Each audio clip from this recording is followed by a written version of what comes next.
The new priest, Father Thomas, offered to drive Awiti in his Land Rover to the teacher training college, which was the first of its kind in the region. She was wearing a sky blue cotton frock with a white border at the hem and carried a brand new wooden box shining with a yellowy varnish.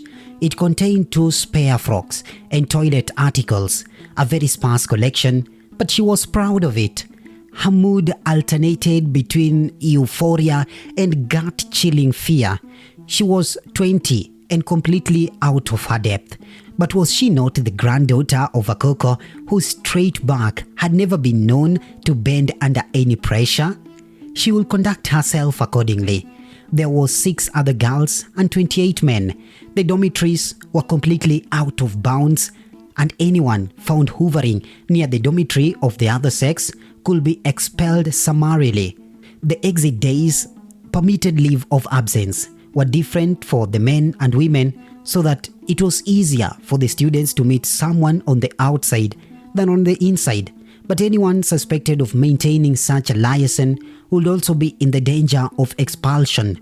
The 2 years were meant to be incident-free, and the authorities keenly felt the trust that the parents, especially the girls' parents, had placed in them.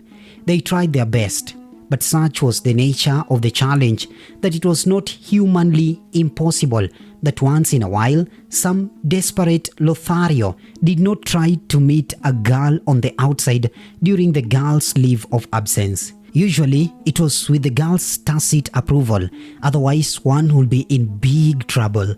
However, such was the strength of the moral climate of the day that a boy never dreamt of doing anything more than talk and make sheep eyes at the girl of his dreams, and the girl never dreamt of anything more than a handshake and talk. If the boy was very special, you might allow him to hold your hand a little longer, other than the brief millisecond of a handshake.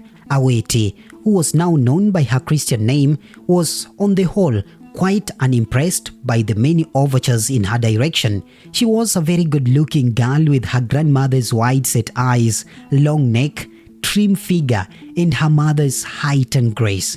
Her skin, which was medium dark, and a fine even texture. Her nose sat on her face as if the Creator had really thought hard before putting it carefully in place. Her lips, so frequently firm and unsmiling, seemed to hold back a tantalizing secret about which one would give an arm and a leg to know.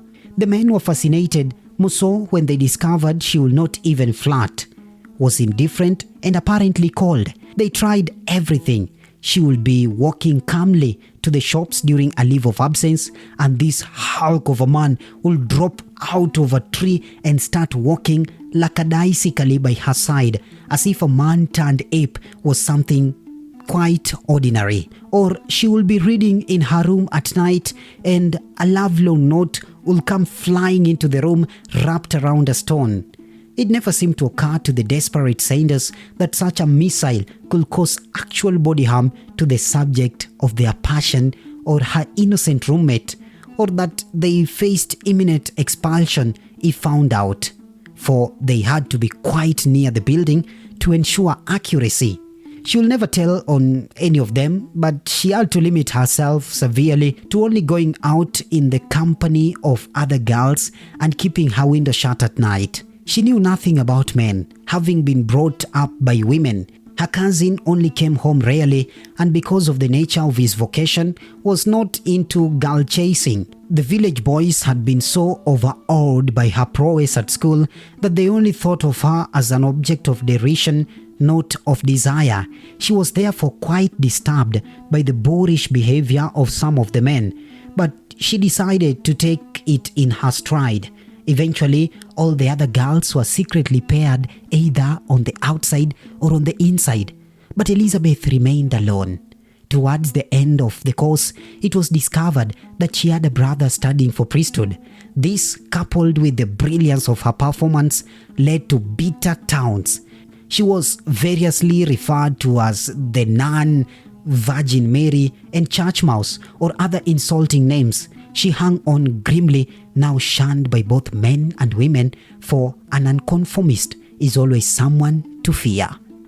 One day, she was out on leave by herself for now no one bothered her at all when she met a soldier just discharged from the army, which was now being disbanded after the Second World War. He was in military fatigues consisting of a colorless tunic and long shorts, otherwise known as captulas.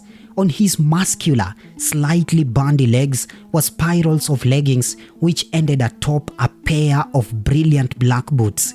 His skin was lighter than that of most people from the area, so she thought he must be from farther west.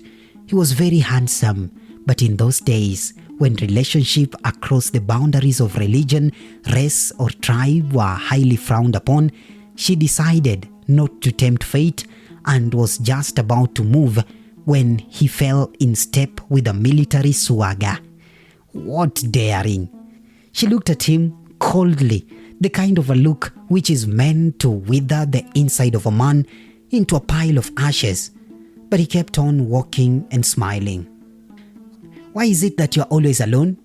he asked in perfect English, and she recognized the accent. A St. Marian. What a surprise!